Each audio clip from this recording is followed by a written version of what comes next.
आज है अलविदा जुमे की नमाज और इसे लेकर पूरे उत्तर प्रदेश में पुलिस अलर्ट पर है। संभल में जुमा अलविदा और ईद को शांतिपूर्ण तरीके से संपन्न कराने को लेकर धर्मगुरु भी सामने आए हैं। शाही जामा मस्जिद के शहर इमाम ने जुमा अलविदा पर सड़कों पर नमाज न पढ़ने की अपील की। अपने आसपास की मस्जिद में नमाज पढ़ने और अफवाहों पर ध्यान न देने की अपील की है।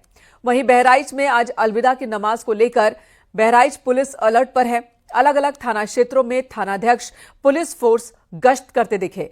देर रात पुलिस अधीक्षक शहर रामानंद कुशवाहा भी दलबल के साथ बहराइच शहर में गश्त करते दिखे। लखनऊ में अलविदा जुमे की नमाज को लेकर कड़ी सुरक्षा व्यवस्था की गई है। सुन्नी समुदाय की टीले वाली मस्जिद में अलविदा की नमाज के लिए पुख्ता बंदोबस्त किए गए हैं। नमाज के दौरान ड्रोन से निगरानी की जाएगी। 1000 पुलिसकर्मी, 12 पुलिस अधिकारी और 9 कंपनी पीएससी की तैनाती की गई है। सोशल मीडिया पर भी आपत्तिजनक मैसेज पोस्ट करने वालों पर कड़ी नजर रखी जाएगी।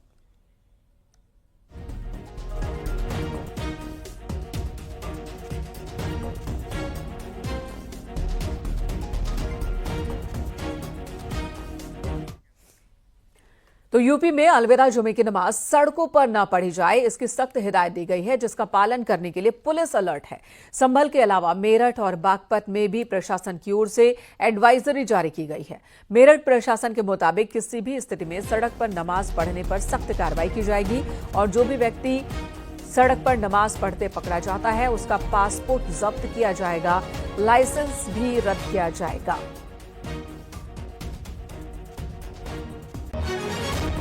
लास्ट ईयर भी कुछ लोगों ने ईद पर रोड पर नमाज पढ़ी थी। करीब 200 लोगों के खिलाफ इसमें मुकदमा पंजीकृत किया गया था। इसमें 80 से अधिक लोगों को चिन्हित कर लिया गया है, उनके खिलाफ कार्रवाई की गई है। बाकी लोगों को भी चिन्हित किया जा रहा है। इसमें इस बार भी अगर कोई बैठता है तो उसके खिलाफ बहुत ही सख्त कार्रवाई की जाएगी। और लगातार अपील कर रहे हैं लोगों से कि हमें कार्रवाई करने का मौका। किसी भी कीमत पर जनपद में सड़क पे नमाज नहीं होगी। नमाज की बात नहीं, बल्कि जो हम लोगों ने मीटिंग किया उसमें हम लोगों ने यह भी बात कर रखी है कि कोई भी, चाहे वो हनुमान जी की आरती हो, कोई धार्मिक कार्यक्रम सड़क पे हम लोग नहीं करने देंगे। और इस बात को लेकर हमारी सहमति बन भी गई है। विगत 4-5 वर्षों से हम लोग कार्यक्रम करवा रहे हैं और अब सबके मन में बात बैठ भी गई है। तो कोई जिद भी नहीं करता इस बारे में कि सड़क पे आरती करेंगे या सड़क पे हम नमाज पढ़ेंगे।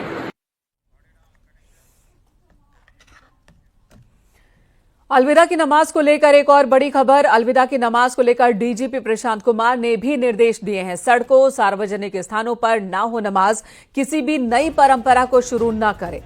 डीजीपी की ओर से ये निर्देश है।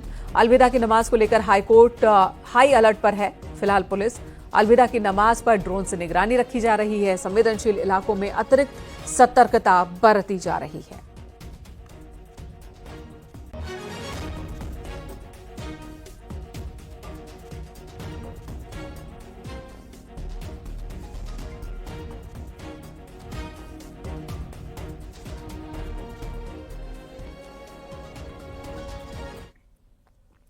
बरेली से मौलाना शहाबुद्दीन ने अलविदा नमाज से पहले मुसलमानों से अपील की है।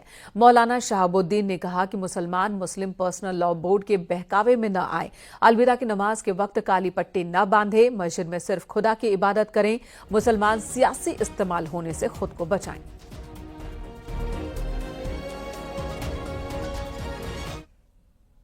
रमजान शरीफ के महीने का, जो रमजान शरीफ इबादत का महीना है, उस इबादत के महीने को इन्होंने राजनीतिक कामों में उलझा के रख दिया है मुसलमानों को।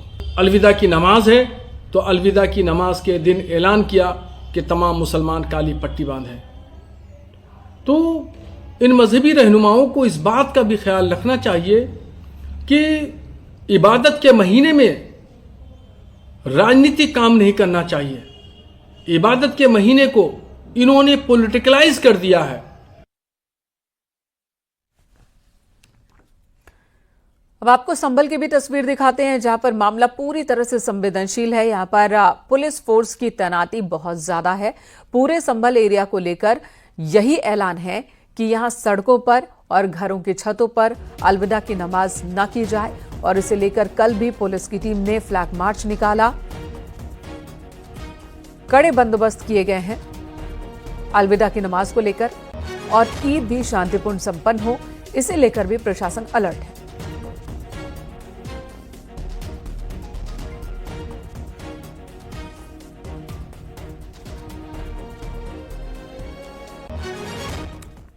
मेरठ पुलिस ने भी सड़क पर नमाज को लेकर सख्त निर्देश दिए हैं। केंद्रीय मंत्री जयंत चौधरी ने हालांकि इसका विरोध किया।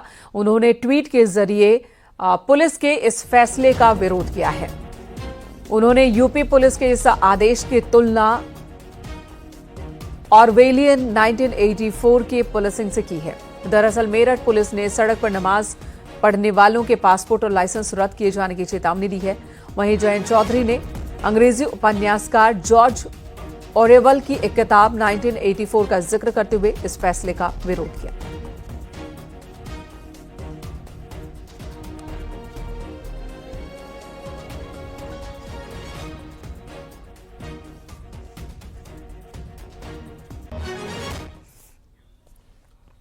ईद की तैयारियों के बीच संभल में पुष्प वर्षा की इजाजत मांगी गई। समाजवादी पार्टी के नेता ने ईद पर संभल में पुष्प वर्षा कराने की अनुमति मांगी है। समाजवादी पार्टी के नेता फिरोज खान ने कहा कि प्रशासन अपने खर्चे पर हेलीकॉप्टर से पुष्प वर्षा कराए, नमाजियों पर फूलों की बारिश की जाए।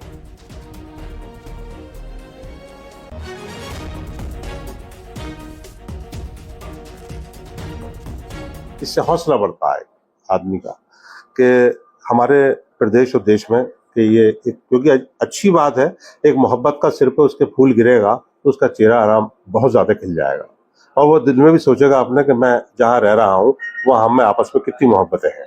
तो उसको लेके मैंने माननीय मुख्यमंत्री जी को चिट्ठी लिखी है। ये मैंने मिलने का भी प्रयास किया था, फोन भी किया था कि कुछ उलमा और हम लोग उनसे मिलना चाहते थे इस बात को लेके, लेकिन कोई बात नहीं, समय नहीं मिल पाया तो मैंने चिट्ठी लिखी है उन्हें। इनके द्वारा एक अभी ज्ञापन दिया गया है और इसमें इस अनुमति का के विषय जिक्र किया गया है कि ईद के दिन ईदगाह पर और आसपास के क्षेत्र में हेलीकॉप्टर से पुष्प वर्षा किया जाए नमाजियों पर। तो अभी उनसे मेरी बात हुई तो मैंने पूछा कि क्या यह पूर्व से यहाँ पर होता आया है। उनके द्वारा यह अवगत कराया गया कि पूर्व से यह नहीं होता आया है, लेकिन इस वर्ष वो शुरू करना चाह रहे हैं। तो हम लोग इसकी जांच कराएंगे, क्योंकि किसी भी प्रकार की अनुमति के लिए प्रार्थना पत्र आता है तो पहले जांच की जाती है, फिर उसमें जो भी निर्णय होता है वो लिया जाता है।